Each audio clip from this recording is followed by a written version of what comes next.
أهلا بيكم في تحليل جديد معمق. النهاردة المصادر اللي معانا بتدخلنا عالم مدهش وحيوي لأقصى درجة. الشهر الثامن من الحمل.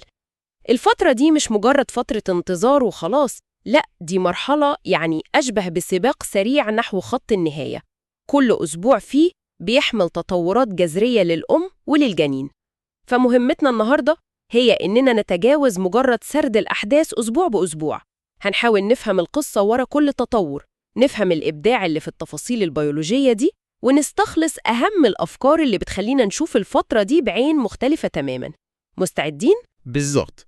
التركيز مش هيكون بس على إيه اللي بيحصل، لأ، الأهم هو ليه بيحصل بالشكل ده، من أول التغيرات اللي في حركة الجنين لغاية التجهيزات المعقدة اللي بيعملها الجسمين استعداداً للحظة الولادة.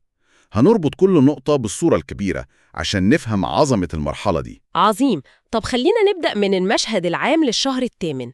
أول ملاحظة بتبرز في كل المصادر تقريباً هي إن الأم بتبدأ تحس إن الحفلة اللي كانت شغالة جوه بطنها بدأت تهدى شوية.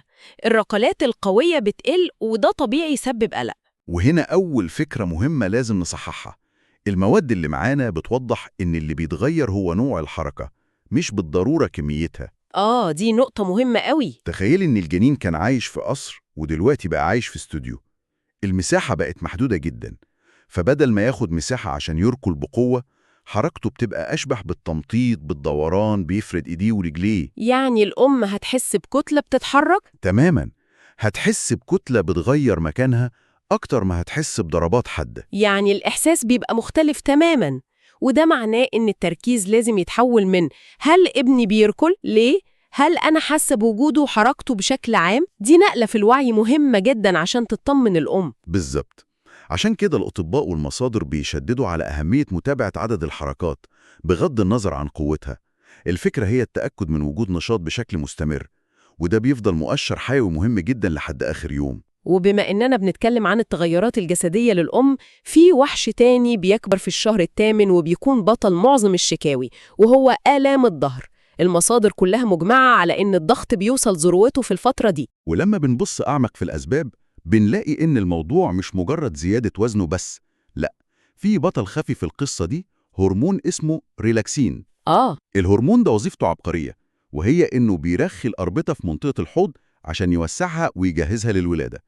بس المشكلة بقى إن الريلاكسين ده مش ذكي كفاية، فبيرخي أربطة الجسم كله بما فيهم أربطة العمود الفقري. يا نهار أبيض! يعني العمود الفقري بيبقى شايل وزن أكبر بكتير وفي نفس الوقت الدعم بتاعه بقى أضعف. دي وصفة مثالية للألم. ده بيوضح قد إيه الموضوع معقد. بالظبط، وهو ده اللي بيخلي الحلول المقترحة منطقية جدا. وسادة الأمومة بتوفر دعم إضافي أثناء النوم، والسباحة زي ما بتشير المصادر بتعمل شبه معجزة لأنها بتلغي تأثير الجاذبية، فبتشيل الحمل تماما عن المفاصل والعمود الفقري. الإحساس بالخفة ده بيكون منقذ فعلا. أكيد، ده غير إن المساج وتمارين الاسترخاء بتشتغل على العضلات اللي بتكون مشدودة طول الوقت في محاولة يائسة منها إنها تعوض ضعف الأربطة. الأسبوع ال 32 يعني أول الشهر الثامن، حجم الجنين بيوصل حوالي 42 سنتي ووزنه تقريباً كيلو 700 جرام. وهنا المصادر بتشير لظهور ظاهرة ممكن تسبب حالة من الهلع لو الأم مش فاهماها. الطلاق الكاذب. أيوة، انقباضات بريكستون هيكس. هو الاسم لوحده ممكن يكون مرعب، لكن لما بنفهم طبيعتها بنلاقي إنها من أذكى الحاجات اللي الجسم بيعملها.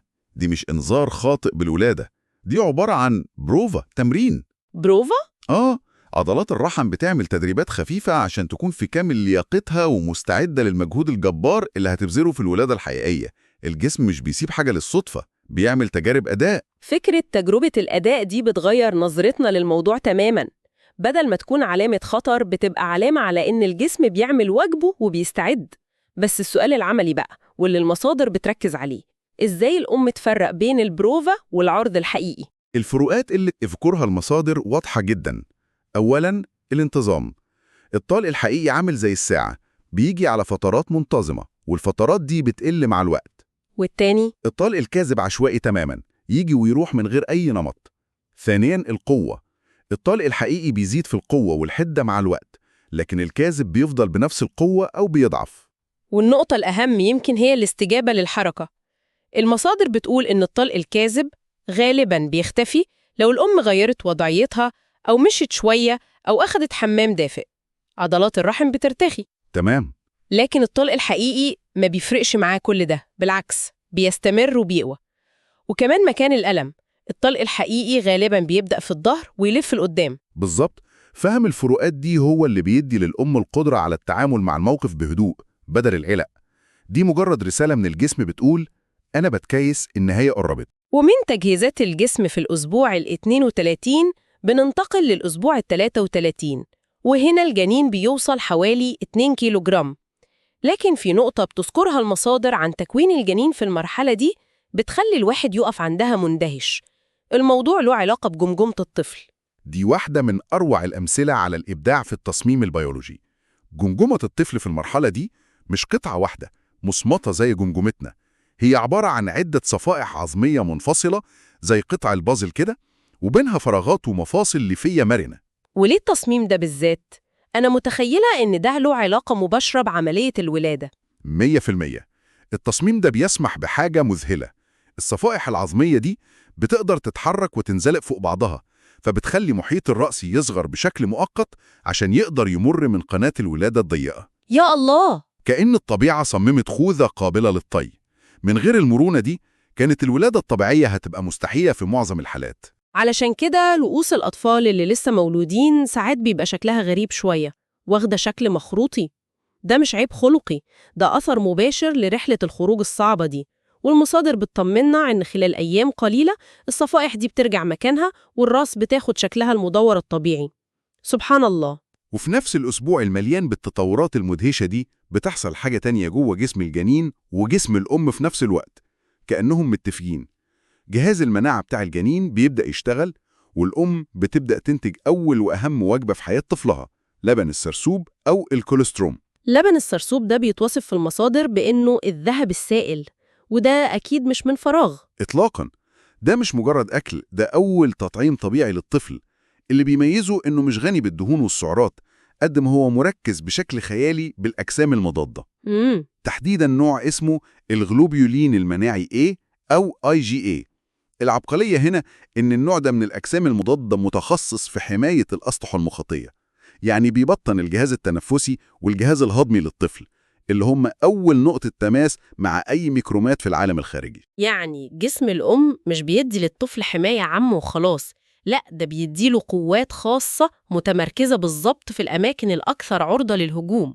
ده مستوى مذهل من الدقة والتناغم بين الجسمين. وهو ده اللي بيخلينا ندخل على الأسبوع ال34 وإحنا فاهمين إن كل حاجة بتحصل بتخدم هدف أكبر.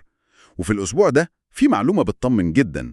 المصادر بتأكد إن الأطفال اللي بيتولدوا من بداية الأسبوع ده فرصتهم في الحياة بصحة كويسة ومن غير الحاجة الحضانة بتبقى عالية جدا. معظم الأعضاء الحيوية بتكون اكتملت. لكن الأجمل من اكتمال الأعضاء هو اكتمال الحواس، وهنا بنوصل لنقطة بتلمس القلب بشكل مباشر.